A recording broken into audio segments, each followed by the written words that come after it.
नमस्कार। देश की बात में आप सभी का स्वागत है, अभिनंदन है।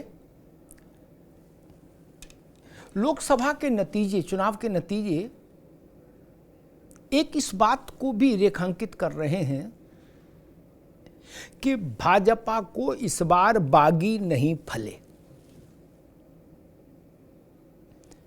दूसरी पार्टियों से जो भी नेता आए अपनी अपनी पार्टियों से बगावत करके या उसको छोड़कर, वो भाजपा के लिए कोई चुनावी सफलता अर्जित नहीं कर सके। सामान्यतः चुनाव के इर्द गिर्द जो लोग भाजपा में आए और जिनको भाजपा ने टिकट दी, उनमें से 69% लोग हार गए। इसका मतलब बागी नहीं फले।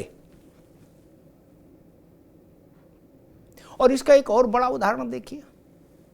ये चिंतन करने की बात है भाजपा को। महाराष्ट्र में राज्य की दो सबसे बड़े क्षेत्रीय दलों में विभाजन हुआ। कहा गया विभाजन भाजपा के कारण हुआ, भाजपा की संरक्षण में हुआ। उद्धव ठाकरे की शिवसेना टूटी और शरद पवार की एनसीपी टूटी। एकनाथ शिंदे मुख्यमंत्री हो गए, महायुति की सरकार आ गई, अजीत पवार भी आ गए, चाचा को धक्का देके, और अजीत बाबू वहां डिप्टी चीफ मिनिस्टर हो गए। लेकिन लोकसभा चुनाव बताता है कि अपनी अपनी पार्टियां तोड़कर आने वाले शिंदे और अजीत पवार दोनों को वहां की जनता ने दंडित किया है लोकसभा चुनाव में, और उसी कारण भाजपा को भी दंडित किया। इसीलिए महाराष्ट्र में भाजपा की स्थिति इतनी खराब आई। इसका भी अर्थ वही है कि बागी नहीं फले। जनता बगावत की इस तरह के कथानकों पर वोट करने को तैयार नहीं। और इसके आगे जाइए, बिहार में एक दौर में भाजपा ने प्रयोग किया था, नीतीश कुमार की पार्टी में सबसे ताकतवर माने जाने वाले नीतीश जी के बाद आरसीपी सिंह को तोड़ के ले आना इधर। वो भी नहीं फले। ना आरसीपी भाजपा को फले, ना भाजपा आरसीपी को फली। आरसीपी सिंह जो जदयू में जिनका इतना बड़ा रौला चौला था, वो आरसीपी सिंह गुमनामी के अंधेरे में डूबते उतराते नजर आ रहे हैं। बिहार में कुछ नहीं हुआ, कोई लाभ नहीं मिला। ये छोटी बात नहीं। आरसीपी सिंह कहा गया था कि नीतीश के सजातीय हैं, तो नीतीश को बहुत नुकसान पहुंचा देंगे, लेकिन भाजपा में आए तो कुछ फला नहीं। ये एक बड़ा उदाहरण। एक दूसरा ही बड़ा उदाहरण बिहार से फिर लीजिए। रामविलास पासवान की पार्टी को तोड़ा था उनके छोटे भाई पशुपति पारस ने। भाजपा ने उनके कंधे पर हाथ रखा, बोला वीर तुम बढ़े चलो, पार्टी को तोड़े चलो। पशुपति पारस को केंद्र में मंत्री भी बना दिया। 5 एमपी उनके साथ आ गए। भाजपा ने उनको भाजपा साथ थी तो मान्यता अनेता सब हो गई चकाचक तत्काल। लेकिन क्या हुआ, पशुपति पारस अपने 5 सांसदों के साथ शून्य में समाहित हो गए। इस लोकसभा चुनाव के नतीजों में उनकी हालत ये कि टिकट ही नहीं मिली। भाजपा के लोगों को टेलीफोन करते रहे पशुपति, भाजपा के लोगों ने फोन भी नहीं उठाया, बोले जाओ भाई तुम्हारा काम पूरा हो गया। और अब चिराग पासवान फिर से मुख्य भूमिका में आ गए, रामविलास जी के बेटे। और फिर वो 5 में से 5 सीट जीत कर भी आए हैं। स्वाभाविक है, लोकतंत्र में ये एक बड़ा पैमाना होता है कि जितनी सीटें आपने 100% स्ट्राइक रेट चिराग का। इसलिए बिहार के 2 उदाहरण मैंने आपको दिए, आरसीपी और इनका पशुपति पारस। नहीं फले, ना इनको भाजपा फली, ना ये भाजपा को फले। दोनों खारिज। एक और दृष्टांत बताता हूं आपको। इसी चुनाव में, लोकसभा चुनाव से ठीक पहले राज्यसभा का एक निर्वाचन था। उसमें भाजपा ने कहा कि हमने मास्टर स्ट्रोक चल दिया है। एक तो इस मास्टर स्ट्रोक शब्द से का भी बड़ा झंझट है भाई। हर स्ट्रोक मास्टर है, अगर क्लिक कर जाए और ना क्लिक करे तो मास्टर स्ट्रोक भी बेकार का स्ट्रोक। तो अचानक से खबर आई कि समाजवादी पार्टी के 6 विधायकों की अंतरात्मा जाग गई और वो जय श्री राम बोलने लगे हैं अचानक से, और कहने लगे हैं कि सनातन का अपमान नहीं सहेंगे हम। समझ आ गया कि अब ये भाजपा के आंगन में आएंगे। उससे पहले जयकारा का रियाज कर रहे हैं। मनोज पांडे, ऊंचा हर वाले मनोज पांडे से लेके चायल की पूजा पाल तक, अभय सिंह, राकेश पांडे, ये सब लोग,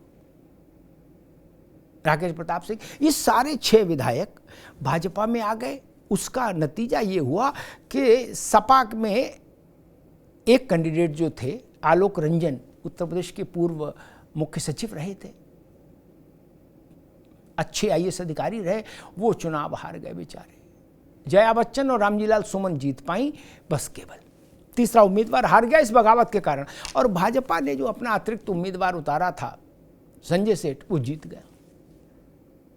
लगा कि ये तो मास्टर स्ट्रोक है, लेकिन लोकसभा चुनाव ने बता दिया कि ये स्ट्रोक भी नहीं था। मास्टर तो छोड़ो, ये स्ट्रोक ही नहीं था।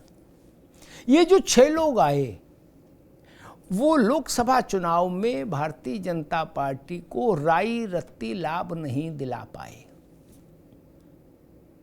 उन सबकी विधानसभाओं में भाजपा के लोकसभा प्रत्याशी हारे हैं।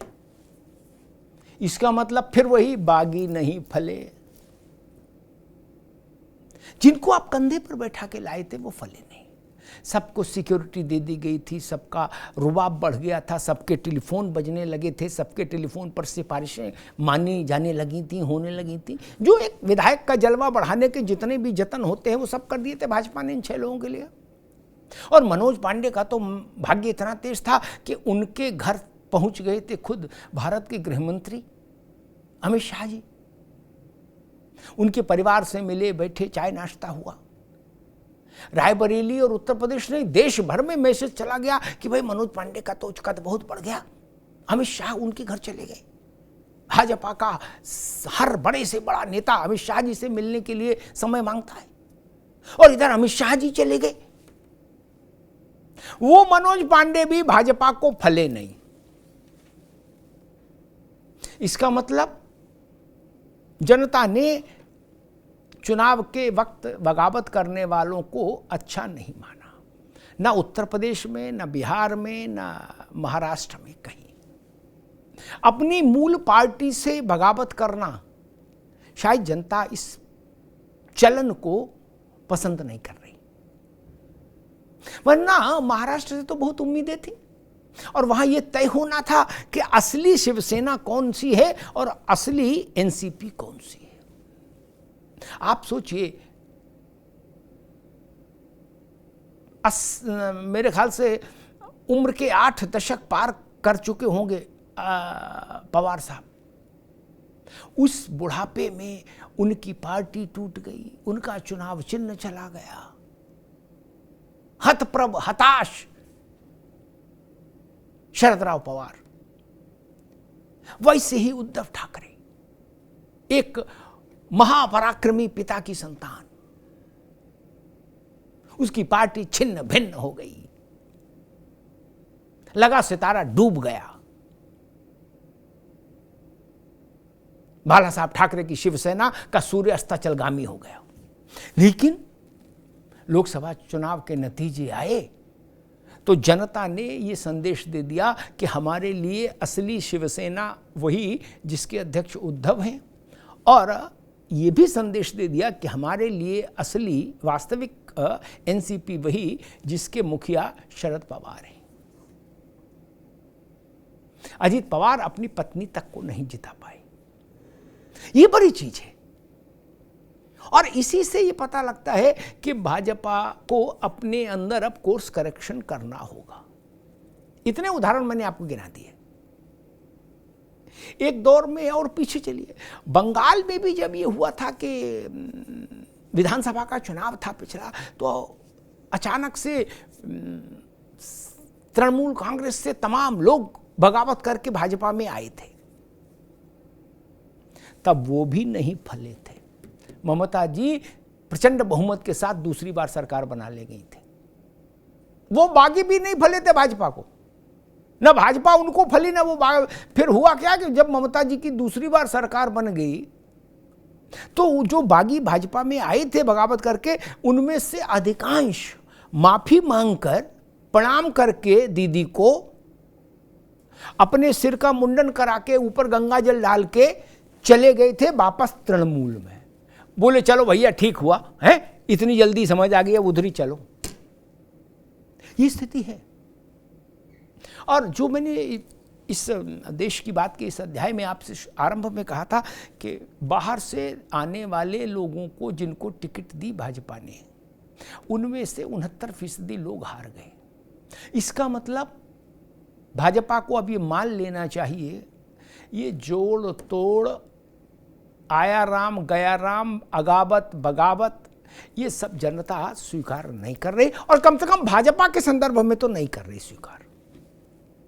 और अगर कर रही होती तो महाराष्ट्र में तो सरकार है, वहाँ तो भाजपा, अजीत पवार और एकनाथ शिंदे तीनों की जय हो जानी चाहिए थी, नहीं हुई।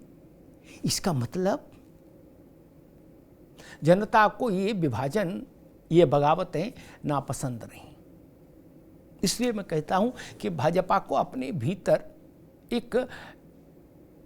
ये कोर्स करेक्शन करना होगा, क्योंकि राजनीतिक पार्टियां जनता के जनादेश के अनुकूल ही अगर अपना सॉफ्टवेयर रखेंगे तभी अच्छे से चलेगा कंप्यूटर उनका सियासत का, और नहीं तो सॉफ्टवेयर में कभी कभी लोचा हो जाता है। कई बार उसमें कहते हैं वायरस आ गया तो एंटीवायरस डालना पड़ता है सॉफ्टवेयर में। ये लोकसभा का चुनाव इस बात को स्पष्ट करता है कि भाजपा को अब आने अगले चुनावों में इस तरह के प्रयोगों से थोड़ा दूर रहना ज़्यादा श्रेयस्कर होगा, क्योंकि जहाँ जहाँ इस ढंग के प्रयोग हुए वहाँ भाजपा को कोई लाभ नहीं हुआ। और वो जो लोग आए थे बड़े बड़े वादे करके कि हम आएंगे तो तस्वीर बदल देंगे, वो कुछ कर भी नहीं पाए। उत्तर प्रदेश का उदाहरण सामने है, जो 6 विधायक सपा से आए थे वो कोई परिणाम नहीं दे पाए अपनी विधानसभा के इलाके में इस चुनाव में। तो इसलिए अब देखते हैं आगे भाजपा इस ऐसे उदाहरणों से और इस प्रयोग से क्या सीखती है और क्या सबक लेती है, और उसके बाद अपने कार्यशैली में कितना और कहाँ तक बदलाव करती है। धन्यवाद।